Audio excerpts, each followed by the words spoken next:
சுந்தர் செம்மையா பிளான் போட்டு இந்த மாதிரி பொண்ணுக்கு எந்த ஒரு நாடகக்காரங்களோட டீட்டெயில்ஸுமே கிடைக்க முடியாத அளவுக்கு பண்ணது மட்டும் இல்லாம, அந்த நாடக கம்பெனில வேலை செய்ற ஒரு ஆள் மூலியமா அவங்களோட ஆளுங்களோட டீட்டெயில்ஸ் எல்லாத்தையுமே மொத்தமா வாங்குனது மட்டும் இல்லாம, அந்த டீட்டெயில்ஸ நெருப்பு வச்சு கொளுத்திட்டு, இதுக்கப்புறமா பொன்னியாலயும் மத்தவங்களாலயும் இந்த உண்மைய எந்த ஒரு ஆதாரத்தையுமே வச்சு கண்டுபிடிக்கவே முடியாது. கடைசி வரைக்கும் இந்த பொண்ணு அவ உண்மையா இந்த தப்ப பண்ணலன்னு சொல்லிட்டு யாருக்கிட்டயும் நிரூபிக்கவும் முடியாது. அந்த வீட்ட விட்டு அவ சொன்ன டைம் முடிஞ்சதுக்கு அப்புறமா வெளிய போய் தான் ஆகணும்னு சொல்லிட்டு ரொம்பவே வில்லத்தனமா யோசிச்சுக்கிட்டு பொன்னிய ரொம்பவே இளக்காரமா பார்த்துட்டு அங்கிருந்து கார்ல கிளம்பி போறாங்க. ஆனா அப்படி பொன்னி சக்தியோட ஃப்ரெண்ட்ஸ் கிட்ட இந்த மாதிரி இதுக்கு பின்னாடி எல்லாம் பிரீத்தி இருப்பான்னு சொல்லிட்டு இப்ப கூட எனக்கு கொஞ்சம் டவுட்டா தான் இருக்கு. ஏன்னா பிரீத்தி என்னதான் இதுக்கு முன்னாடி வீட்டுல எல்லாரும் முன்னாடியுமே வச்சு இவங்க எல்லாரையுமே கூட்டிட்டு வந்து நான் தான் தப்பு பண்ணுவேன்னு சொல்லி சொன்னாலும், இப்போ நம்ம போற இடம் எல்லாமே ஆதாரம் மிஸ் ஆகுதுன்னா அந்த அளவுக்கு இன்ஃப்ளூயன்ஸ் இவளுக்கு இருக்கும்னு எனக்கு இன்னும் தோணல. எனக்கு தெரிஞ்சு இதுக்கு பின்னாடி வேற ஒரு மாஸ்டர் பிளான் பண்ற ஆள் இருப்பாங்களோன்னு தோணுதுன்னு சொல்லிட்டு கரெக்டா யோசிச்சுட்டு இருக்கும் போதே சுந்தரோட கார் அவங்களோட முன்னாடியே கிராஸ் ஆகி போகுது. அது மட்டும் இல்லாம அந்த காரை கவனிச்ச உடனேயே பொன்னி இந்த விஷயத்த சக்தியோட ஃப்ரெண்ட்ஸ் கிட்ட சொன்னது மட்டும் இல்லாம அந்த கார் எங்க இருந்து கிளம்புச்சோ அந்த இடத்துல கீழே பார்க்கும்போதுதான் ரோட்ல சில காகிதங்கள் எரிஞ்சு போன நிலைமையில இருக்கிறத பார்த்துட்டு பதறி போய் அந்த காகிதம் என்னன்னு சொல்லிட்டு பார்க்கும்போதுதான் அதுல சுந்தர் அறகுறையா எரிச்சு போட்ட பேப்பர்ல இந்த மாதிரி அவங்க தேடிட்டு இருந்த ஆளுங்களோட போட்டோ இருக்கிறதையும் அதே மாதிரி அந்த நாடக கம்பெனியோட பேர் இருக்கிறதையுமே பார்த்துட்டு ரொம்பவே ஷாக் ஆனது மட்டும் இல்லாம, அப்பனா நம்ம தேடி வந்த டீட்டெயில் இதுதான் நம்மளோட ஆதாரம். ஆனா இதை நம்ம நினைச்ச ஆளு தான் கொளுத்திருக்காங்க. நம்ம இந்த ஆதாரத்தை கண்டுபிடிக்க கூடாதுன்றதுக்காக தான் அவங்களோட இன்ஃபுளுன்ஸை பயன்படுத்தி இந்த இடத்துலயுமே நம்மளை தோக்கெடுக்கணும்னு சொல்லிட்டு நினைச்சு பார்த்து இந்த மாதிரி ஒரு கேவலமான வேலையை பார்த்துருக்காங்கன்னு சொல்லிட்டு பொன்னி எல்லா உண்மையுமே கண்டுபிடிச்சிடறாங்க. அது மட்டும் இல்லாம சக்தியோட ஃப்ரெண்ட்ஸ் நீங்க சொன்ன மாதிரி தான் சிஸ்டர் நடந்திருக்கு. ஆனா நம்ம தேடுற ஆள் யாருன்றதை நம்ம எப்படி கண்டுபிடிப்போம்னு சொல்லிட்டு கேட்க, ஆனா பொண்ணியோ எனக்கு ஒருத்தருக்கு மேல டவுட் இருக்கு. ஆனா அந்த டவுட் கன்ஃபார்ம் ஆனதுக்கு அப்புறம் நான் யாருன்னு உங்ககிட்ட சொல்றேன். ஆனா அதுக்கு முன்னாடி இந்த விஷயத்த நம்ம இந்த நாடக ஆபீஸ்ல இருக்கவங்க கிட்ட சொல்லி ஆகணும்னு சொல்லிட்டு உள்ள போயிட்டு நடந்த விஷயத்த சொன்னது மட்டும் இல்லாம அந்த எரிஞ்சு போன பேப்பர்ல பாதி பேப்பர் எடுத்து வச்சு உங்களோட ஆபீஸ்லயே பணத்துக்காக கூலி மாதிரி வேலை செய்யற ஆளுங்க இருக்காங்க, அதனால தயவு செஞ்சு அவங்க யாருன்னு கண்டுபிடிக்கிறது மட்டும் இல்லாம இந்த மாதிரி இவங்க யார் மூலயமா இதை பண்ணாங்கன்ற விஷயத்தையுமே எங்களுக்கு கண்டுபிடிச்சு சொன்னா கொஞ்சம் நல்லா இருக்குன்னு சொல்லிட்டு அவங்க கிட்ட நடந்த உண்மை எல்லாத்தையுமே சொல்லிட்டு அவங்க எதுக்காக அந்த ஆளுங்களை தேடி வந்தாங்கன்ற உண்மையுமே சொன்னதான் அவங்க இந்த சீரியஸ்னஸை புரிஞ்சுப்பாங்கன்னு அதையுமே சொல்லிட்டு அவங்களோட யோகம் எல்லாத்தையுமே அவங்க கிட்ட சொல்லிட்டு அங்கிருந்து கிளம்பி போக, உடனே அந்த நாடக ஆபீஸ்ல இருக்க அந்த பெரிய ஆபீசருமே அவங்களோட ஆளுங்களை சும்மா லெஃப்ட் ரைட் வாங்கினது மட்டும் இல்லாம பொன்னிக்கு கண்டிப்பா இந்த ஆளு யாருன்றதை கண்டுபிடிச்சு நம்மளாவது தரணும்னு சொல்லிட்டு யோசிச்சுட்டு இருக்காங்க. ஆனா இந்த பக்கமும் இந்த மாதிரி சுந்தரோட காரை நம்ம பார்த்தோன்றது இப்போதைக்கு இவங்க கிட்ட சொல்ல வேண்டாம்னு சொல்லிட்டு சிவானி பாப்பாவோட போட்டோ வேற நம்ம அந்த இடத்துல பார்த்தோம். ஒருவேளை அது இவங்களோட பர்ஸ்ல இருந்து விழுந்த போட்டோவா இருக்குமான்னு சொல்லிட்டு அதை பத்தி யோசிச்சு பார்த்துக்கிட்டே வீட்டுக்கு போனா பொன்னியோட சந்தேகத்தை சரின்னு நிரூபிக்கிற மாதிரி சுந்தர் இந்த மாதிரி தன்னோட பர்ஸை தீவிரமா தேடிட்டு இருக்காங்க. அப்போ இதை பார்த்த பவானியும் என்னாச்சு, எதுக்காக எதையாவது தொலைச்ச மாதிரி தேடிட்டு இருக்கீங்களே, ஏதாவது தொலைச்சிட்டீங்களான்னு கேட்க, உடனே சுந்தரும் இல்ல சிவானியோட போட்டோவை என்னோட பர்ஸ்ல தான் எப்பவுமே வச்சிருப்பேன், ஆனா இப்போ அது எங்கன்னு தெரியலன்னு சொல்லிட்டு குழப்பத்தோட சொல்லிட்டு இருக்க, அப்ப கரெக்டா அங்க போன பொண்ணையும் இதுவான்னு பாருங்கன்னு சிவானியோட அந்த பாஸ்போர்ட் சைஸ் போட்டோவை எடுத்து கொடுக்க, உடனே அதை பார்த்த சுந்தரும் செம்மையா ஒரு பக்கம் ஷாக் ஆனாலும் ஆமா இது எப்படி உங்ககிட்ட வந்துச்சு, என்ன என்னோட பர்ஸை யாருமே இல்லாத நேரத்துல எடுத்தியா, உனக்கு பணம் தேவைப்படுதுன்னா இங்க இருக்கவங்க யார்கிட்டயாவது கேட்க வேண்டியதானே, ஏன் என்கிட்டயே கேட்க வேண்டியதானே, நான் தான் கொடுத்து தொலைச்சிருப்பல்ல, என்னோட பர்ஸை எதுக்காக என்னோட அனுமதி இல்லாம நீ தொட்ட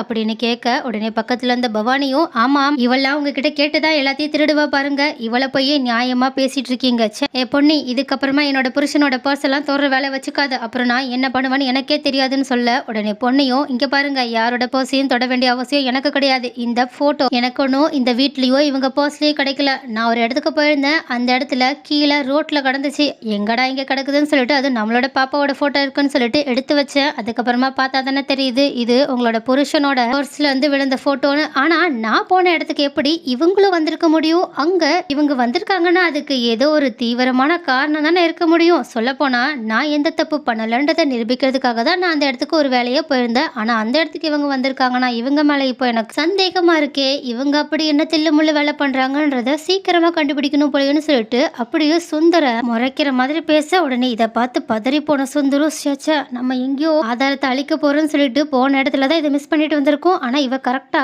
இந்த போட்டோவை கண்டுபிடிச்சு எடுத்துட்டு வந்துட்டாலே, ஒருவேளை நமக்கு இந்த விஷயத்துல சம்மந்தம் இருக்குன்றதை இவ ஒருவேளை கண்டுபிடிச்சிருவாளான்னு சொல்லிட்டு நினைச்சாலும் பரவாயில்ல, இவ கண்டுபிடிச்சாலும் கண்டிப்பா அவளுக்கு எந்த ஆதாரமும் கிடைக்க போறது இல்லையா, அதனால நமக்கு எந்த ப்ராப்ளமும் வர போறது இல்லைன்னு நம்ம தென்னாவட்டோட வீணா உளறிட்டு இருக்காது, அது மட்டும் இல்லாம சீக்கிரமா நீ தப்பு பண்ணலன்ற ஆதாரத்தை தேடி கண்டுபிடிக்கிற வேலையை பாரு, எனக்கு தெரிஞ்ச அந்த ஆதாரம் எதுவும் உனக்கு கிடைக்கிற சான்ஸே கிடையாது. ஏன்னா நீ தானே அதை தப்பு பண்ணன்னு சொல்லிட்டு இந்த மாதிரி அவங்க தான் ஆதாரத்தை அழிச்சோன்றதையும் கொஞ்சம் குத்தி காட்டுற மாதிரி பேச உடனே பொண்ணையும்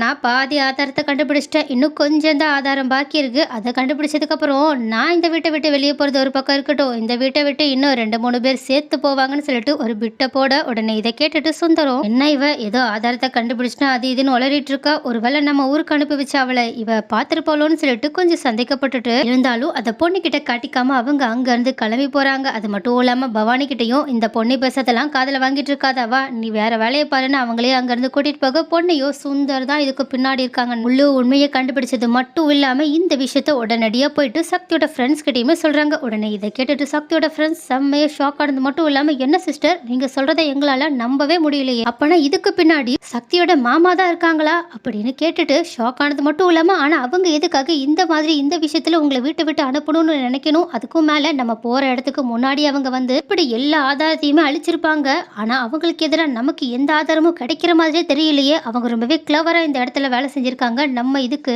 ஏதாவது ஒரு பதிலடி கொடுத்தே ஆகணும்னு சொல்லிட்டு யோசிச்சுட்டு இருக்கிறது மட்டும் இல்லாம கரெக்டா அந்த நேரத்துல பொண்ணுக்கு இந்த நாடக ஆபீஸ்ல இருந்து கோலம் வருது. அதை பேசின பொண்ணையும் ரொம்பவே சந்தோஷத்தோட இப்போ ஒரு பதில் கிடைச்சிருச்சு, நமக்கு ஆதாரமும் கிடைச்சிருச்சு, இந்த நாடக ஆபீஸ்ல இருந்து நமக்கு சுந்தர் தான் இதுக்கு பின்னாடி இருக்காங்கன்ற ஒரு முக்கியமான ஆதாரம் கிடைச்சிருக்கு, ஏன் வீடியோ ஆதாரமே கிடைச்சிருக்கு, அதுக்காக தான் அவங்க நம்மளை பார்க்க வர சொல்லியிருக்காங்கன்னு சொல்லிட்டு அவங்கள கூட்டிட்டு அங்க நாடக ஆபீஸ்க்கு போனா அங்க இருக்க அந்த பெரிய ஆபீசருமே சாரிமா தயவு செஞ்சு எங்களை மன்னிச்சிருங்க, இந்த மாதிரி ஒரு மிஸ்டேக் நடந்திருக்க கூடாதுதான், ஆனாலும் நடந்துச்சு, அதனால நாங்க இதுக்கு சமன் செய்யற மாதிரி உங்ககிட்ட ஆதாரத்தை கொடுக்க போறோம்னு சொல்லிட்டு ஒரு பென்ட்ரைவ் எடுத்து கொடுக்குறாங்க. உடனே அதை வாங்கின பொண்ணையும் இதுல என்ன இருக்குன்னு கேட்க உடனே அந்த ஆபீசருமே இந்த மாதிரி இந்த ஆளுங்க கிட்ட இருந்து யாரு பணம் கொடுத்து நீங்க தேர்ற ஆளுங்களோட டீடைல்ஸை வாங்கினாங்கன்ற வீடியோ தான் அதுல இருக்கு, அது மட்டும் இல்லாம தப்பு பண்ண இவங்களையுமே நாங்க வேலையை விட்டு தூக்கிட்டோம்னு சொல்லிட்டு ஒரு அதிரடியான நடவடிக்கை எடுக்க உடனே இதை பார்த்துட்டு பொண்ணையுமே ரொம்பவே சந்தோஷப்பட்டது மட்டும் இல்லாம ரொம்பவே நன்றின்னு சொல்லிட்டு அந்த வீடியோ எடுத்துட்டு கிளம்பும் போது இருமாயிரு உனக்காக இன்னொரு விஷயம் பாக்கி இருக்குன்னு சொல்லிட்டு ஒரு 4-5 பிரிண்ட் அவுட் எடுத்து கொடுக்குறாங்க. அப்போ அதை பார்த்த பொண்ணையும் சரி சக்தியோட ஃப்ரெண்ட்ஸும் சரி செம்மையா ஷாக் ஆகி அந்த ஆஃபீஸரை பார்க்க என்னம்மா ஆடிட்டிங் ஒர்க் போயிட்டு இருக்கிறது உனக்கு தான் ஞாபகத்துல இருக்குல்ல, அதுல தான் நாங்க இந்த மாதிரி பேப்பர் டாக்குமெண்ட்ஸ் எல்லாத்தையுமே நாங்க கம்ப்யூட்டர்ல ஏத்தி வச்சிட்டோம், ஆனா அது தெரியாது இந்த ஆளுங்களோ தெரியாதனமா அந்த பேப்பர் டீடைல்ஸை மட்டும் அந்த ஆளுகிட்ட போய் கொடுத்துருக்காங்க, அதனால நாங்க எப்படியோ கண்டுபிடிச்சு இந்த கம்ப்யூட்டர்ல நீங்க கொடுத்த ஆளுங்களோட டீடைல்ஸை கண்டுபிடிச்சிட்டோம், சோ இதுக்கப்புறமா நீங்க எல்லா உண்மையுமே கண்டுபிடிச்சிடலாம்னு சொல்லிட்டு அவங்களுக்கு ஒரு செம்மையான ஆதாரத்தை கையில கொடுக்க உடனே இதை பார்த்துட்டு பொண்ணி ரொம்பவே அந்த ஆபீஸு கிட்ட தேங்க்ஸ் சொல்லிட்டு அங்க இருந்து ரொம்பவே சந்தோஷமா கிளம்பி போறது மட்டும் இல்லாம சக்தியோட ஃப்ரெண்ட்ஸ் கிட்ட இந்த பேப்பரை வச்சு நீங்க முடிஞ்ச அளவுக்கு அந்த ஆளுங்களை கண்டுபிடிக்க ட்ரை பண்ணுங்க, நான் இன்னொரு பக்கம் இந்த மாதிரி சுந்தரனாவுக்கு எதிராக ஏதாவது ஆள் சாட்சி இருக்கான்னு சொல்லிட்டு கண்டுபிடிச்சிட்டு வரேன்னு சொல்லிட்டு அந்த போட்டோ எடுத்த இடத்துக்கு போனது மட்டும் இல்லாம அங்க சுத்தி முத்தி இருக்கிற ஆளுங்க கிட்ட சுந்தரோட போட்டோவை காட்டி இந்த ஆளை எங்கேயாவது பாத்திருக்கீங்களான்னு சொல்லிட்டு அவங்களோட டீடைல்ஸை விசாரிச்சுட்டு இருக்கு, ஆனா யாருக்குமே அவங்கள பத்தி தெரியல, கடைசியா டயர்டா இருக்குன்னு சொல்லிட்டு இதுலயே இருக்க ஒரு மளிகை கடையில போய் நின்றுட்டு இருக்கும் போதுதான் அந்த மளிகை கடைக்காரங்க இந்த மாதிரி பொண்ணியை பார்த்து இதுக்கு முன்னாடி நீ 2 பேரோட வந்து இங்க நின்று பேசிட்டு இருந்தல்லமா, அப்ப யாரோ ஒரு பையன் உங்க டீடைல்ஸை பத்தி இங்க யார்கிட்டயோ போன்ல பேசிட்டு இருந்தான், அது மட்டும் இல்லாம நீ யாரையோ தேடிட்டு இருக்கான்னு தெரியுது, யாரு நான் தெரிஞ்சுக்கலாமா, ஏன்னா எனக்கு இந்த ஏரியால நடக்கிற எல்லா விஷயமுமே தெரியும், இங்க யாரு வராங்க யாரு போறாங்கன்னு சொல்லிட்டு நான் நல்லாவே பார்த்துட்டு இருப்பேன், ஏன்னா கடை மெயின்ல இருக்குல்லம்மா, அதனாலதான் உனக்கு ஏதாவது உதவி வேணும்னா என்கிட்ட கேளுமா, ஏன்னா இதுக்கு முன்னாடி உங்களை பத்தி ஒருத்தங்க கிட்ட இன்ஃபர்மேஷன் சொன்ன ஆள் கொஞ்சம் ரவுடி மாதிரி தெரிஞ்சா, அதனாலதான் உங்களோட சேஃப்டிக்காக உங்ககிட்ட சொல்றேன், அது மட்டும் இல்லாம தனியா இப்படி அங்கேயும் இங்கேயும் வந்துட்டு இருக்காதீங்க, என்னமோ அவங்க உங்களுக்கு எதிராக ஏதோ பண்ற மாதிரி தெரியுதுன்னு சொல்லிட்டு அவங்க மேல இருக்க அக்கறையோட பேச உடனே இந்த மாதிரி அந்த கடைக்காரங்க பேசின உடனேயே பொண்ணி அந்த சுந்தரோட போட்டோவை எடுத்து காட்ட உடனே அதை பார்த்துட்டு அந்த கடைக்காரங்க செம்மையா ஷாக் ஆனது மட்டும் இல்லாம என்னம்மா இந்த ஆளோட போட்டோவை நீ வச்சிருக்கன்னு கேட்க உடனே பொண்ணியும் உங்களுக்கு இந்த ஆளை தெரியுமா, இவங்களை நீங்க பார்த்திருக்கீங்களான்னு கேட்க உடனே கடைக்காரங்களும் ஆமாம்மா இங்கதான் இங்க இந்த ஒரு நாடகக்காரி குடியிருந்தால அவகிட்ட தான் ஏதோ ரோட்ல நின்று பணம்லாம் பைசா கொடுத்துட்டு இருந்தா, அதுக்கப்புறம் பார்த்தா நைட்டோட நைட்டு அவளை வீட்டை காலி பண்ணிட்டு போயிட்டா, என்னென்னலாம் தெரியல, ஆனா ஏதோ பணக்காரமாய் தெரிஞ்சா என்ன கார்லாம் வந்திருந்தான் அப்படின்னு சொல்ல உடனே இதை கேட்டுட்டு அப்பனா அந்த நாடகக்காரங்களையுமே இவங்க தான் பணம் கொடுத்து வெளியே அனுப்பிச்சு வச்சிருக்காங்கன்ற உண்மையை கண்டுபிடிச்சது மட்டும் இல்லாம பொண்ணி அவங்க கிட்ட ஐயா உங்ககிட்ட ஒரே ஒரு உதவி கேட்கலாமா, தயவு செஞ்சு இந்த விஷயத்த மட்டும் நான் கேட்குற நேரத்துல ஒருத்தங்க கிட்ட வந்து சொல்ல முடியுமான்னு கேட்க உடனே அந்த கடைக்காரங்களும் ஏமா எதுக்காக இந்த மாதிரிலாம் கேட்குற, ஏதாவது பிரச்சனையான்னு கேட்க உடனே பொண்ணியும் நடந்த விஷயம் இவங்களுக்குமே முழுசா தெரிஞ்சாதான் இவங்களுமே மனசு வந்து நமக்கு உதவி செய்வாங்கன்னு சொல்லிட்டு அவங்க கிட்ட நடந்த விஷயத்த சொல்றாங்க. உடனே இதை கேட்டுட்டு அந்த கடைக்காரங்களும் பொண்ணு மேல பரிதாபப்பட்டு சரிமா சரி எதுவும் நீ நல்ல பொண்ணு மாதிரி தெரியற, உன்னோட வாழ்க்கை வேற கேள்விக்குறியா இருக்குன்னு சொல்ற, சரி நானும் உண்மையை தானே சொல்ல போறேன், எங்க வந்து சொல்லணுமோ சொல்லுமா, நான் எப்ப வேணாலும் வந்து சொல்றேன், எதுக்கும் கவலைப்படாம போமா, உன்னோட வாழ்க்கை சீக்கிரமா சரியாயிடுன்னு சொல்லிட்டு அவங்க கிட்ட சொல்லி அனுப்ப உடனே உடனே இதை கேட்டுட்டு ரொம்பவே சந்தோஷமா வீட்டுக்கு பொண்ணுக்குமே வராங்க. அது மட்டும் இல்லாம அந்த பக்கம் இந்த மாதிரி அந்த டீட்டெயில்ஸ் தேடி போன சக்தியோட ஃப்ரெண்ட்ஸுமே அந்த ஆளுங்களை கண்டுபிடிச்சது மட்டும் இல்லாம அவங்கள போலீஸ் மூலியமா கைதும் பண்ணிட்டாங்க. இந்த விஷயத்த அவங்க ரொம்பவே சந்தோஷமா பொன்னிக்கு கால் பண்ணி சொல்ல உடனே பொன்னியும் என் பக்கம் இருக்க உண்மையுமே நான் கண்டுபிடிச்சிட்டேன்னா அதனால நாளைக்கு நீங்க நான் சொல்ற நேரத்துக்கு அவங்க எல்லாரையுமே கூட்டிட்டு வாங்க. நம்ம குடும்பத்துக்கு முன்னாடி